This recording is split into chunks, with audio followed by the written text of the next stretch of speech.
Hello friends, સ્વાગત છે તમારું મારા કિચનમાં। આજે આપણે બજારમાં મળતા હોય એવા ક્રિસ્પી અને ખસ્તા સમોસા બનાવવાના છીએ।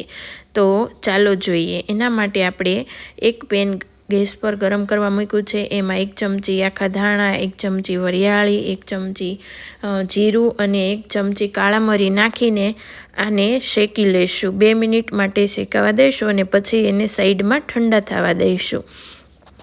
ત્યાર પછી આપણે લોટ બાંધવા માટે મેંદાનો મેં 2 વાટકી લોટ લઈ લીધો છે। 1 ચમચી મીઠું નાખ્યું છે। અડધી ચમચી આખા અજમાને પીસીને હાથની મદદથી નાખી દીધા છે।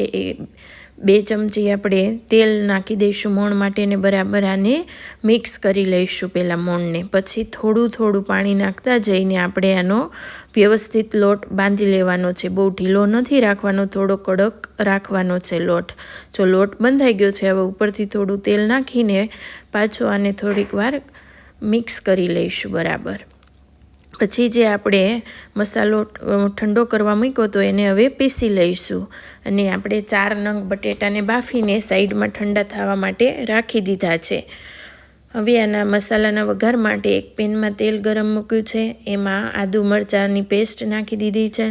એ સતળાઈ જાય એટલે જે આપણે મસાલો પીસીને રેડી કર્યો છે એ 2 ચમચી નાખી દઈશું અને એને પણ બરાબર સાંતળી લઈશું।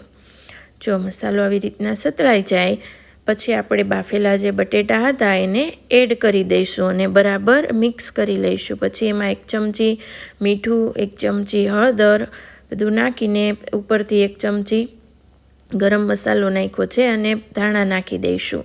જે બરાબર બધું મિક્સ કરી લઈશું એટલે આપણો મસાલો રેડી થઈ ગયો છે। હવે આપણે સમોસા બનાવવા માટે જે લોટ બાંધ્યો તો મેંદાનો એનો એક લુઓ લઈ લીધો છે અને આની એક રોટલી વણવાની છે। આની રોટલીને થોડી લાંબી વણી લીધી છે આપણે, તમે જોઈ શકો છો। આ થોડી જાડી રાખવાની છે, બહુ પતલી નથી કરવાની। હવે વચ્ચેની સાઈડથી કટ મૂકીને 2 ભાગ કરી લઈશું। તો જો હવે આવી રીતના આને ફોલ્ડ કરીશું અને પાણી લગાવી દઈશું એની કિનારી ઉપર। પછી બીજી બાજુથી એને આવી રીતના કોન શેપમાં બનાવવાનું છે એટલે લગાવીને થોડું પ્રેસ કરી દઈશું।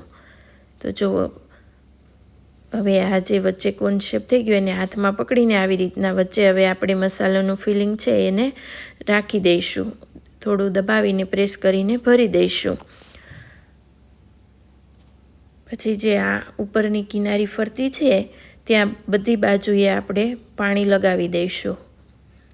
વ્યવસ્થિત પાણી લગાવી દઈને આપણે એને સાઈડમાં પ્રેસ કરી દેવાનું છે અને વચ્ચેની સાઈડથી થોડું ફોલ્ડ કરીને પ્રેસ કરવાનું છે એટલે સમોસાનો શેપ આવી જશે। જો આવી રીતના વ્યવસ્થિત પ્રેસ કરી દેવાનું છે એટલે તેલમાં તળતી વખતે ખુલી ના જાય। હવે એવી જ રીતના આપણે બીજા સમોસાને પણ બનાવી લેવાના છે। તો જો એને બીજી સાઈડ પણ આવી રીતના કિનારીએ પાણી લગાવી દીધું છે। હવે બીજી સાઈડ આવી રીતના રાખી દઈશું અને ફોલ્ડ કરીશું। પછી વચ્ચેની બાજુએ મસાલો ભરી દઈશું। વ્યવસ્થિત દબાવીને મસાલો ભરવાનો છે અને પાછી એની ફરતી કિનારીએ પાણી લગાવી દઈશું અને આવી રીતના પ્રેસ કરીને સમોસું બનાવી લઈશું। તો તમે જોઈ શકો છો જેવા બહાર મળે છે એવા જ સરસ શેપમાં આપણા સમોસા તૈયાર થઈ ગયા છે। તો આવી રીતના બધા સમોસાને બનાવી લેવાના છે। પછી તેલ ગરમ કરવા મૂક્યું છે। તેલ ગરમ થઈ જાય એટલે એમાં આ સમોસાને તળવા માટે નાખી દેવાના છે। તેલને બહુ વધારે ગરમ નથી રાખવાનું, મીડિયમ જ રાખવાનું છે ગરમ, એટલે આ ધીમે ધીમે તળાશે અને 8 થી 10 મિનિટનો સમય લાગશે તળાતા। ધીમે ધીમે તળાવા દેવાના છે અને બંને બાજુથી ફેરવતા જવાનું છે અને એકદમ ગોલ્ડન બ્રાઉન થાય ત્યાં સુધી તળાવા દેવાના છે। ધીમે ધીમે જોઈ શકો છો કલર કેવો ચેન્જ થવા માંડ્યો છે આનો। તો જો આપણા સમોસા તળાઈને રેડી થઈ ગયા છે। હવે આપણે એને પ્લેટિંગ કરી લઈશું। તો તમે જોઈ શકો છો કેટલા સરસ સમોસા તૈયાર થઈ ગયા છે। જો તમને મારો વિડીયો ગમ્યો હોય તો લાઈક કરજો, શેર કરજો અને સબસ્ક્રાઈબ કરજો। Thank you.